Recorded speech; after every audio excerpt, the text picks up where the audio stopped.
Armanath. It was in the course of an open-air meal in the Mughal gardens at Archibald that Swami Vivekananda suddenly announced that he would go to Armanath with the pilgrims and take his daughter with him, referring to herself, Sister Nivedita.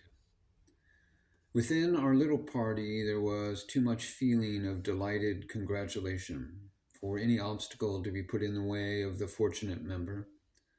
And aided thus, as well as by the state officer in charge of the journey, preparations went forward for this unique experience.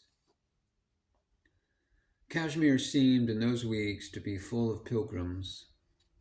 We left Archibald and returned to our boats at Islamabad for final arrangements, and everywhere we saw the march of gathering hosts. It was all very quiet and orderly and picturesque. 2,000 or 3,000 people would encamp in a field and leave it before dawn, with no trace of their occupation, save the ashes of their cooking fires. They carried a bazaar with them, and at each halting place the pitching of tents and the opening of shops took place with incredible rapidity. Organization appeared to be instinctive. A broad street would run through the middle of one part of the camp, and here one could buy dried fruits and milk, dal and rice. The tent of the Tahsildar, with that of the Swami on one side and my own on the other, was generally placed near some advantageous spot for the lighting of the evening fire, and thus his neighborhood tended to form a social center. There were hundreds of monks, all of the orders, with their Gurua tents, some no larger than good-sized umbrellas. Amongst these, the Swami's influence appeared to be magnetic. The more learned of these sadhus swarmed about him at every halting place, filling his tent and remaining absorbed in conversation throughout the hours of daylight. The talk on their side, he told us afterwards, had been all of Shiva, and they had remonstrated with him seriously when he had insisted occasionally on drawing their attention to the world about them. Even foreigners, they urged, were men. Why make such distinctions between Swadesh and Videsh? Nor could many of them understand the warmth of his love and sympathy for Mohammedism. This same otherworldliness that made Swadesh and Videsh indistinguishable, all prevented these simple souls from formally conceiving of a unity in which Hindu and Mohammedan were but rival elements. The soil of the Punjab, they argued, was drenched with the blood of those who had died for the faith. Here at last let him practice a narrow orthodoxy. In answer to this, as became one who was in fact an anachronism of the future, the Swami made those practical concessions of the moment that were expressive of his love for their brethren, and drove his principles home to their minds with the greater force and vehemence. But as he told the tale of his warm discussions, the foreign mind could not help, with some amusement, noting the paradox that the Tahsildar himself and many officers and servants of the pilgrimage had been Mussulmans, and that no one had dreamt of objecting to their entering the cave with the Hindu worshippers on the ultimate arrival at the shrine. The Tahsildar came afterwards, indeed, with a group of friends, begging formal acceptance by the Swami as disciples, and in this no one seemed to find anything incongruous or surprising. Leaving Islamabad, we caught up somewhere with the pilgrimage and camped with it for the night at Pawan, a place famous for its holy springs. I can remember yet the brilliance of the lights reflected in the clear black waters of the tank that evening, and the throngs of pilgrims proceeding in little groups from shrine to shrine. At Pulgam, the village of the shepherds, the camp halted for a day to keep Ekadashi.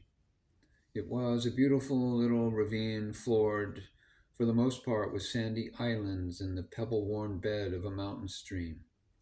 The slopes about it were dark with pine trees, and over the mountain at its head was seen at sunset the moon, not yet full. It was the scenery of Switzerland or Norway at their gentlest and loveliest. Here we saw the last of human dwellings, a bridge, a farmhouse with its ploughed fields, and a few settler huts. And here, on a grassy knoll, when the final march began, we left the rest of our party and camped. Through scenes of indescribable beauty, 3,000 of us ascended the valleys that opened before us as we went. The first day we camped in a pine wood. The next we had passed the snow line and pitched our tents beside a frozen river. That night the great campfire was made of juniper, and the next evening, at still greater heights, the servants had to wander many miles in search of scanty fuel. At last the regular pathway came to an end, and we had to scramble up and down along goat paths on the face of steep declivities till we reached the boulder-strewn gorge in which the cave of Amarnath was situated. As we ascended this, we had before us the snow peaks covered with white veil, newly fallen, and in the cave itself, in a niche never reached by sunlight, shone the great ice lingam that must have seemed to the awestruck peasants who first came upon it like the waiting presence of God. The Swami had observed every rite of the pilgrimage as he came along. He had told his beads and kept fasts and bathed in the ice-cold waters of 5 streams in succession, crossing the river gravels on our second day. And now, as he entered the cave, it seemed to him as if he saw Shiva made visible before him. Amidst the buzzing, swarming noise of the pilgrim crowd and the overhead fluttering of the pigeons, he knelt and prostrated 2 or 3 times unnoticed. And then, afraid lest emotion might overcome him, he rose and silently withdrew. He said afterwards that in these brief moments he had received from Shiva the gift of Amar, not to die until he himself had willed it. In this way, possibly, was defeated or fulfilled that presentiment which had haunted him from childhood, that he would meet with death in a Shiva temple amongst the mountains. Outside the cave, there was no Brahminic exploitation of the helpless people. Amarnath is remarkable for its simplicity and closeness to nature. But the pilgrimage culminates on the great day of the Rakabandhan, and our wrists were tied with the red and yellow threads of that sacrament.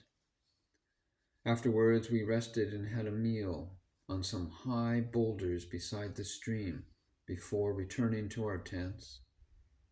The Swami was full of the place. He felt that he had never been to anything so beautiful. He sat long in silence. Then he said dreamily, "I can well imagine how this cave was first discovered. A party of shepherds one summer day must have lost their flocks and wandered in here in search of them. Then, when they came home to the valleys, they told how they had suddenly come upon Mahadev, Shiva himself." Of my master himself, in any case, a like story was true. The purity and whiteness of the ice pillar had startled and enwrapped him. The cavern had revealed itself to him as the secret of Kailas, and for the rest of his life he cherished the memory of how he had entered a mountain cave and come face to face there with the Lord himself.